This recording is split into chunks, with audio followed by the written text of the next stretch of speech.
So I have a question before I start my talk, and this is out of curiosity. How many men in the congregation think about Rome on a relatively regular basis? One, two. No, I'm not saying every day, but think about Rome. How many women think about Rome? One, two. So the reason I said there was a study done on this, and particularly with younger people, that young men have a tendency to think a lot about Rome, and women never do. And I kind of want to get into that a little bit as I'm getting into my talk and where I want to take my talk. Because if you think about it, we are so influenced by Rome, we're not even aware of it.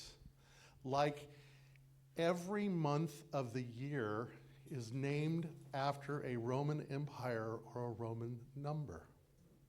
The days of the week are named after Roman gods until the Germans got a hold of it and kind of cleaned it up a little bit with some German names, but essentially they were Roman. It's in there. It's a linear way of thinking that we all participate in, and here we are in Thanksgiving season. And I kind of want to talk about three things today. One is I want to talk about things that we can talk about during Thanksgiving, and where I'm going to go with that, and how you can endure love and respect and admiration from your family with that. But I kind of see Thanksgiving as sort of the American Passover. It's a celebration of something that we reflect upon who we are as a people. And it goes into a broader story as well. But it also is indicative of the types of calendars that we participate in. In the West, we are primarily influenced by a Roman calendar, which is linear. It goes on and on and on and on and on. It travels what we call the level of time. Whereas there are other calendars that are more, and it's a solar calendar, it's based on the sun. But there are other cultures and other forms of calendars that are much more lunar, and they are more circular. And even though this is American Passover, on some calendars, this time of the year, actually even this Sunday, is the ending of a year that begins next Sunday. And it's a cycle of how we participate in where we go.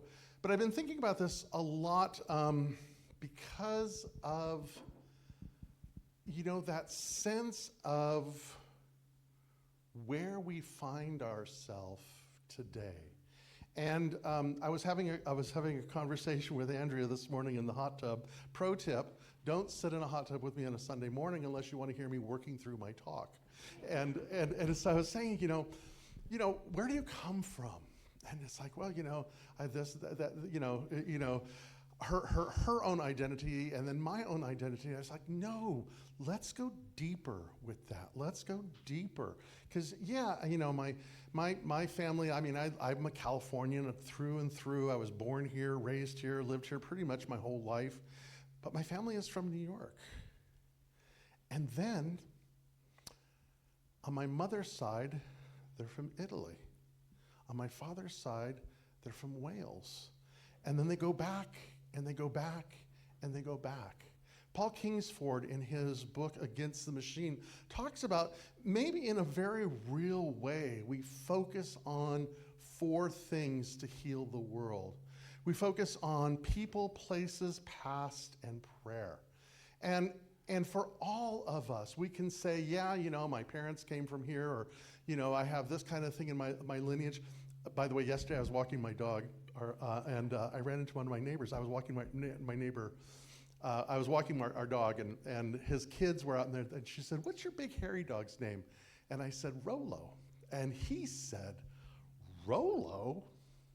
And I said, "Yes." And he goes, "Yes." He says, Rollo was a Viking king. And I says, "Absolutely, that's who he's named after. He's certainly not named after a candy." And he says, "Well, I'm a direct descendant of Rollo the Viking king." And I thought, well, that's kind of cool, because he talked about his lineage and where they came from and who came from where. But all of us all of us have a lineage. All of us have a sense of where we come from. And it influences us consciously or subconsciously, because the reality is each and every one of us is the sum of all the past experiences that we have had and our ancestors have had, on and on and on. So I was thinking about this a lot this week, because I've been, we are in the West so strongly influenced by the Greeks, the Romans, and the Jews, because they've primarily influenced our whole Western way of thinking. But they were influenced by the North Africans, the Syrians, the Greeks, I said, the Celts, the Persians, and the Egyptians. And then where they were influenced, and on it goes. But there's this real richness in that. And I say that because of an experience that I had this week that I just kind of want to share with you as well in this, is that I was thinking a lot about the mythical figure of Abraham.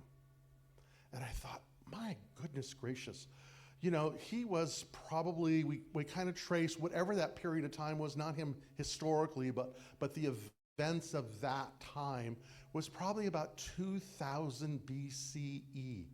And I thought to myself, what would the world of Abraham look like then? And what we're talking about is that area that is now Syria and Palestine and Jordan and Iraq. But that area, first of all, I thought, gosh, the sheer beauty of that place, and these rich, fertile plains, and these Bedouin tribes with their large herds and flocks as they were nomadically wandering in this area, and just what the stars must have looked like to them when the sun went down in the heavens, and what they would have experienced, the world that they saw, and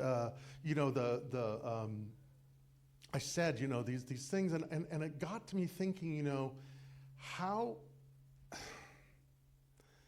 healthy it is for us to just work into this. Wayne Dyer says it this way. He says, your imagination creates the inner picture that allows you to participate in the act of creation. It's the invisible connecting link to manifesting your own destiny.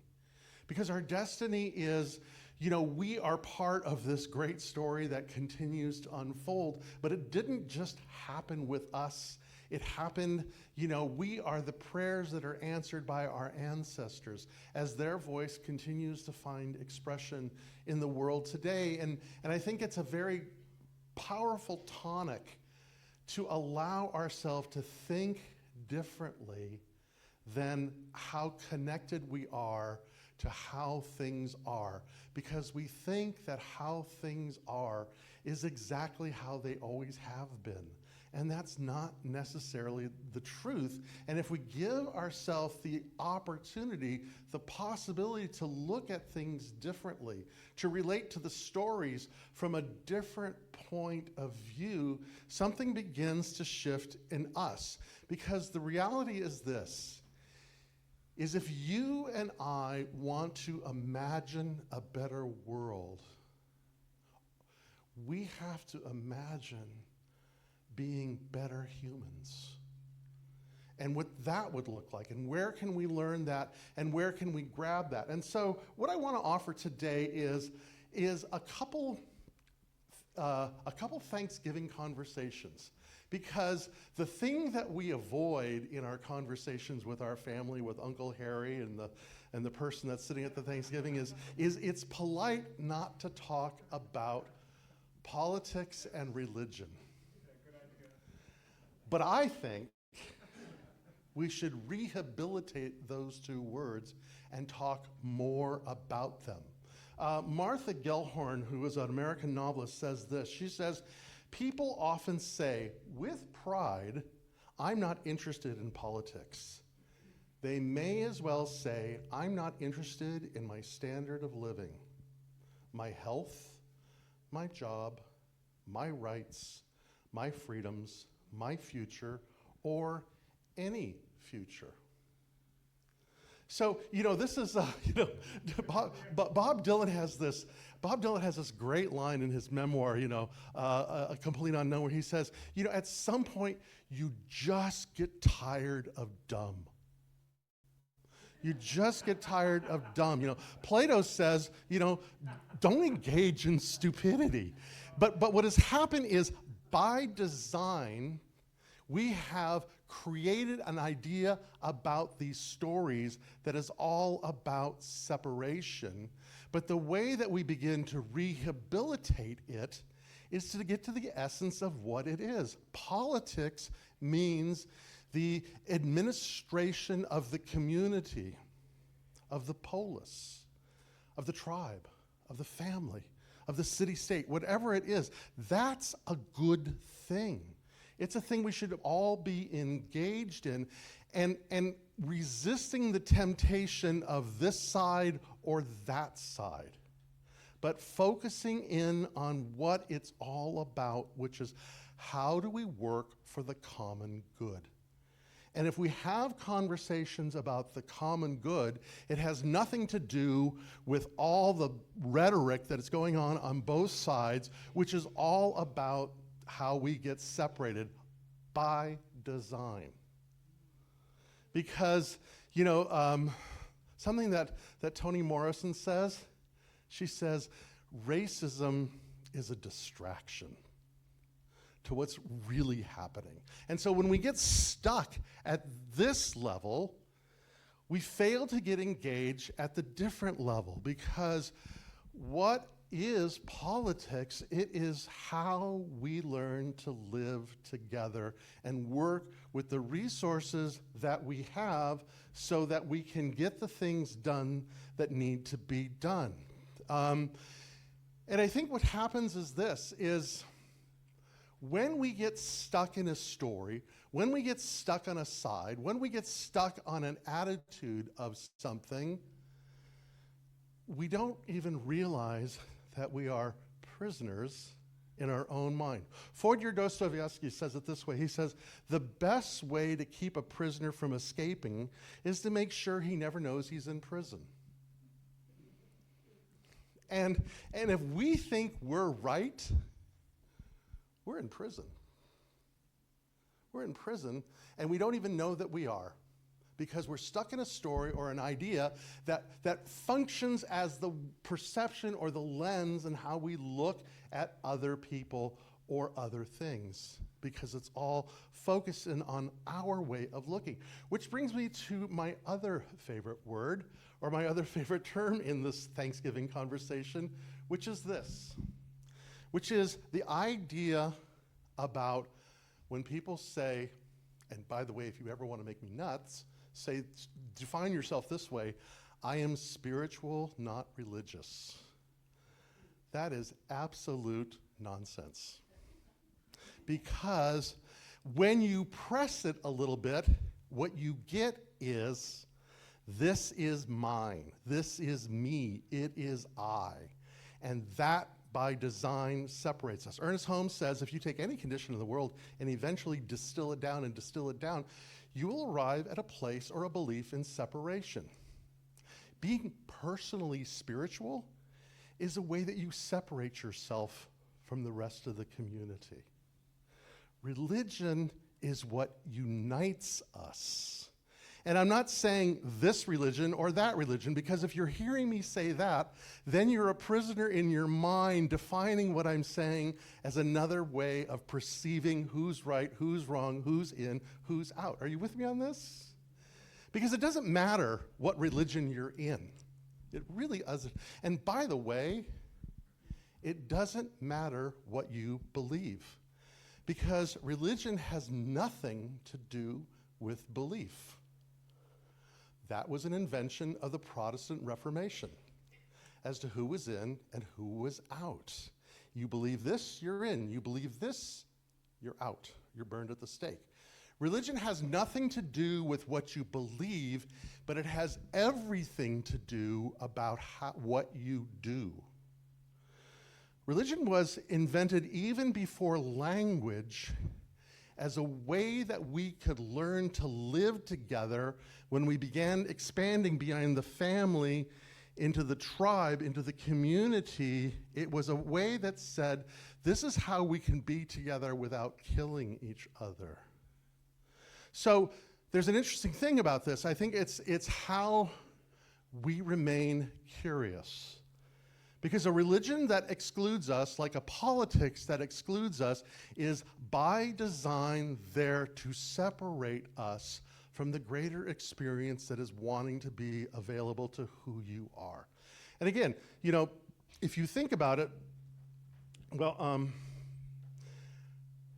when we say that we are strictly spiritual, our focus is on ourself.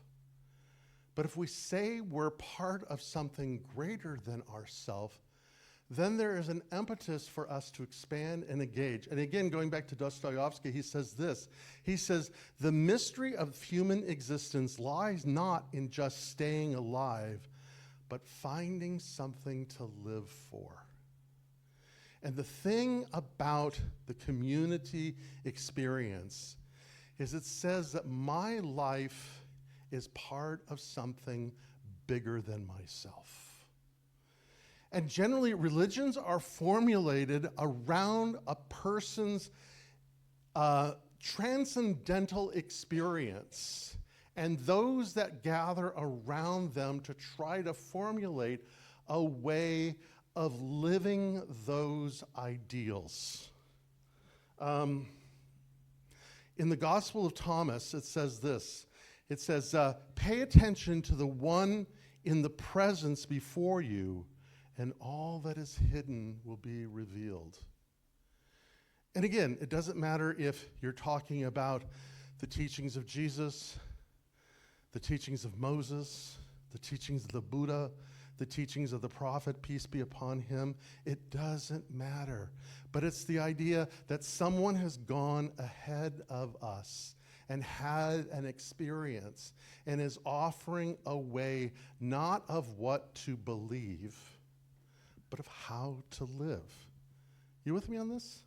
And so again, Paul Kingsford in his book Against the Machine talks about it this way. If we want to save the world, we start with how we begin to define ourselves. Because if you look at the teachings of Jesus, of Buddha, of the prophet, of Moses, or whoever or whatever the case may be, what they're talking about is how to be a better human.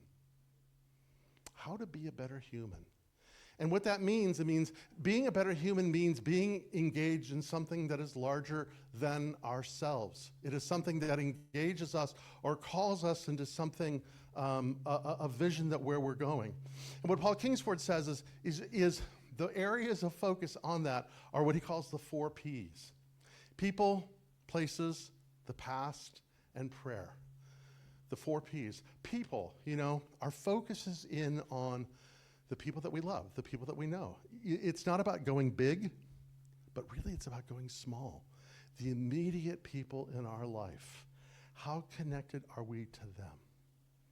Into the place that we're in. Not, some other place, but our place. Our neighborhood. Our literal backyard.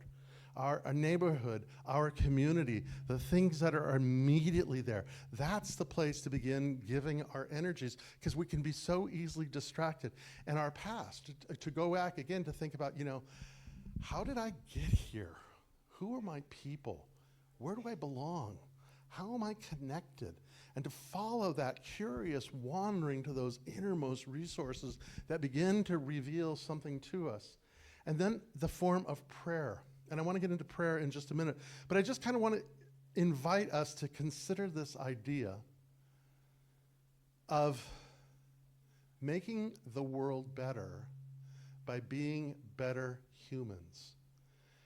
And what I want to offer again is, as an invitation for the next couple weeks up until Christmas, is to go on a journey with me. because I'm on a personal one, and I'm inviting you all to kind of come along with me because it's always much more fun when you're with me, is to explore a specific tradition. Next week is the beginning of something that is called Advent. And I'm not asking anybody to believe anything about Jesus at all. What do you think of him? Doesn't matter to me at all. But to think about what this was and why his story is so compelling, because it is a universal story against the idea of empire. An empire that has not only colonized our land, but colonized our mind. And how we can work against that by maybe engaging in a story and in the experiences of other people and seeing how that relates to other parts of your life. So the last thing I'm trying to do is convert anybody to anything. Who am I to do that? That would be obnoxious. But what I do want to invite you to do is to consider expanding the imagination. And the way that we expand our imagination is through stories. We are storytelling individual creatures. That's part of who we are. That's part of how we become the thing that we do. And so the journey is going to take two parts. The first, and they are our spiritual practice. And the first part of the spiritual practice is this: to pay attention. To pay attention. To pay attention to what you're paying attention to.